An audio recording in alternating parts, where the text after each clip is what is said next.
Merci de nous recevoir chez vous sur Wolf TV. Dans l'actualité, Kaolack, l'APR interpelle l'APR sur le sort de la région oubliée par le régime. Le manque d'infrastructures illustré par les mauvaises routes. Kaolack Nioro et Kaolack Fatick font partie des mots que dénoncent les jeunes apéristes. Les conclusions de la CNRI ne sont pas appliquées à la lettre par le président. Macky Sall décide de rester chef de l'État et chef de parti. Casamance, l'arrêt des opérations de déminage réveille la peur chez les populations. Les victimes des mines invitent l'État et le MFDC à lever les contraintes pour poursuivre l'opération. L'actualité internationale sera de la partie. Bonjour et bienvenue.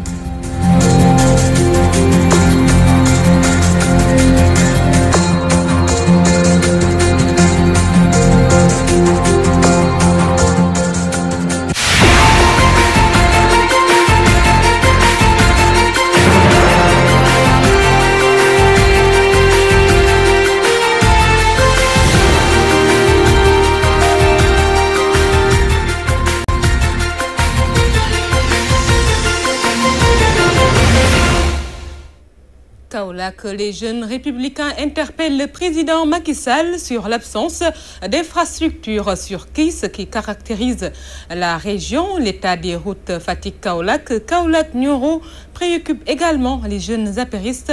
Ils étaient en assemblée générale à Waknguna.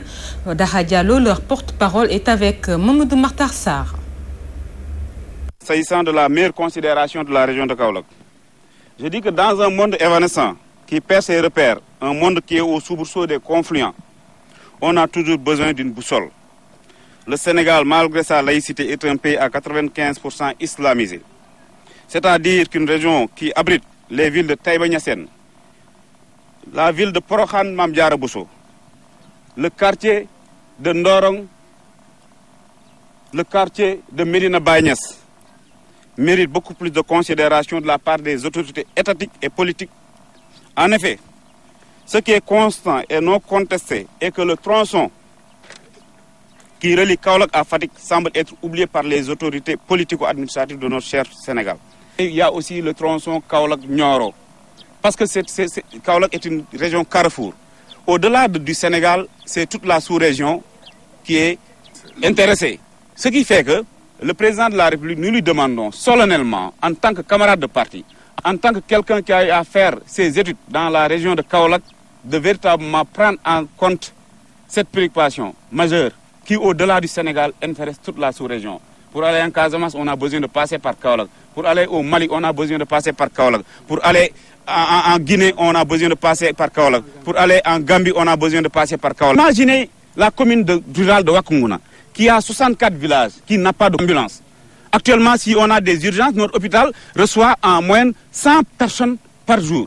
100 personnes par jour. Mais malheureusement, l'OAC n'a pas d'ambulance. Si on a des urgences, on est obligé d'attendre 3 heures à 4 heures de temps que des ambulances soient libres à Kaolack ou Nioro pour venir secourir nos malades. Ce qui est anormal. Monsieur le Président de la République, la population Wakwa souffre, que ces jeunes puissent trouver du travail. Macky Sall viole le rapport des conclusions de la CNRI en décidant de rester chef de l'État et chef de parti. La classe politique se prononce et regrette l'argent investi sans résultat. Les détails dans ce reportage de Amadou Limbaye. Macky Sall déchire les recommandations de la CNRI en refusant de quitter la tête de son parti, l'APR. Des hommes politiques regrettent cette décision et parlent de gaspillage. On ne peut pas comprendre qu'on confie un travail aussi important à d'éminentes personnalités et qu'on finisse qu'on dise non, on ne va pas appliquer cela. C'est vraiment un gaspillage. Ce n'était même pas opportun de demander donc à une quelconque commission alors de lui faire une révision. À quoi sert une révision constitutionnelle au Sénégal? Thierno Bocoum de Réumi estime que Macky n'a pas bien lu le rapport. Oui, parce que pour ce qui est justement du fait que le président de la République ne peut pas être chef de parti, il est bien inscrit dans l'avant-projet de constitution au niveau des dispositions transitoires que cela ne concerne pas le mandat en cours. Donc s'il dit que je ne démissionnerai pas de mon parti, donc je me demande même s'il a lu le rapport. Abdoulaye Wilane du PS rappelle que son parti avait déjà décliné sa position depuis 2012 en acceptant que le premier secrétaire quitte la tête du parti s'il est élu. Pour ce qui est du Parti socialiste, en proposant aux Sénégalais en 2012 la République des valeurs, nous avions dit que si notre candidat était élu président, il ne serait pas un président de la République en même temps chef de parti. Ça, c'était notre offre. Ça engage le Parti socialiste. Le rapport de la CNRI, aujourd'hui entre les mains du chef de l'État. Le président avait très tôt donné le ton en signifiant qu'il va en prendre que ce qui l'arrange. Et tout porte à croire que ce moment est arrivé car il n'entend pas, dit-il, quitter la tête de son parti. L'école sénégalaise va mal. Le diagnostic est fait par le cadre unitaire des syndicats de l'enseignement du moyen secondaire au cours de son université d'été ouverte ce samedi. Durant 2 jours, les difficultés de l'éducation seront passées au crible. Angèle Mendy.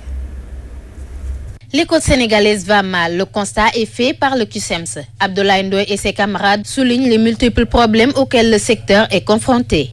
Pour aller à l'école, il y a des conditions qu'il faut réunir. Est-ce qu'aujourd'hui les locaux sont fonctionnels? Est-ce que les élèves se sont inscrits? Est-ce que le matériel didactique est disponible? Est-ce qu'il y a suffisamment de tables-bancs? Les écoles inondées? Il y a des retards concernant la délivrance des actes de reclassement, mais également les mises en solde. Les collègues quittent les régions, les localités les plus éloignées pour venir à Dakar. En vain, ils ne parviennent pas à recevoir ces actes de reclassement. La prise en charge des années de vacation et de contractualisation. La question des retours des stages. Ces collègues n'ont pas encore reçu leur ordre de service. Par ailleurs, le secrétaire général demande au ministre de l'Éducation nationale d'adopter un comportement responsable afin d'apaiser la tension entre les différents acteurs. Le QSEMS appelle également l'État à trouver des solutions aux problèmes dont souffre l'éducation. Nous demandons au ministre d'être plus serein, de faire de la gouvernance partenariale son credo, d'instaurer un climat de confiance entre les acteurs du système éducatif, mais également d'avoir une démarche. Le QSEMS tient son université d'été. À l'issue de cette rencontre, les membres de ce syndicat d'enseignants promettent de proposer des réformes afin de sauver l'école sénégalaise confrontée à de sérieux problèmes.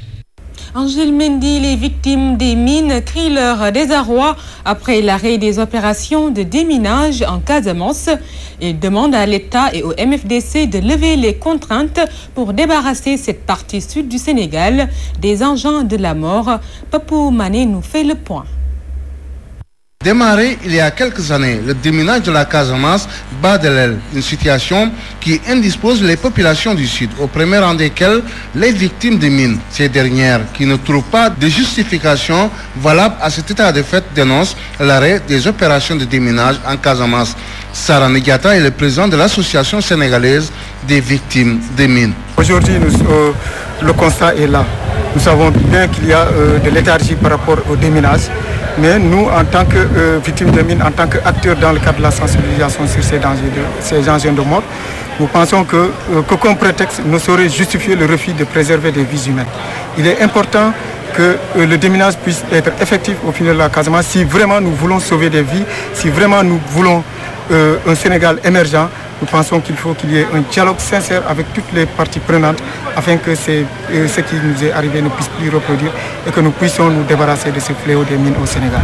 L'association sénégalaise des victimes des mines invite donc les différents protagonistes du conflit en Casamance à booster le processus de déminage de cette partie sud du Sénégal. Pour leur part, les victimes des mines poursuivent leurs actions de plaidoyer, notamment pour mettre les populations à l'abri des mines. Elles viennent d'ailleurs de lancer à Sindian, dans le département de Bignona, un important programme de sensibilisation en faveur de 30 villages pour sauvegarder des vies dans des zones exposées à cette problématique des mines. Papo Mané, Ziguinchor, Radio Télévision Walfadjri.